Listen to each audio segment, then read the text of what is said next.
తుని మండలం కుమ్మరి లోవ తపోవనంలో శ్రీ శృంగేరి జగద్గురు శంకరాచార్య మహాసంస్థాన ఉత్తరాధికారులు అనంత శ్రీ విధుశేఖర్ భారతీ మహాస్వామి సందర్శించారు.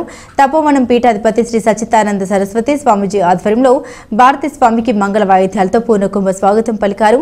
ఈ కార్యక్రమానికి విచ్చేసిన శాసన మండలిలో అధికార పక్ష నేత యనమల రామకృష్ణుడికి తపోవనం నిర్వాహకులు స్వాగతం పలికారు. అనంతరం భారతీ స్వామి రాజరాజేశ్వరి మాతకు విశేష పూజలు గావించారు. యనమల రామకృష్ణుడు విజయలక్ష్మి దంపతులు భారతీ స్వామి ఆశీస్సులు పొందారు. జగ్గంపేట ఎమ్మెల్యే జ్యోతుల నెహ్రూ, దేవాదాయ ధర్మాదాయ శాఖ కమిషనర్ సత్యనారాయణ తదితరులు పాల్గొన్నారు.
అనంత శ్రీ విభూషితులు జగద్గురు శంకరాచార్య శ్రీ శ్రీ శ్రీ భారతీ తీర్థ మహాస్వామి వారి సన్యాసాశ్రమ స్వీకార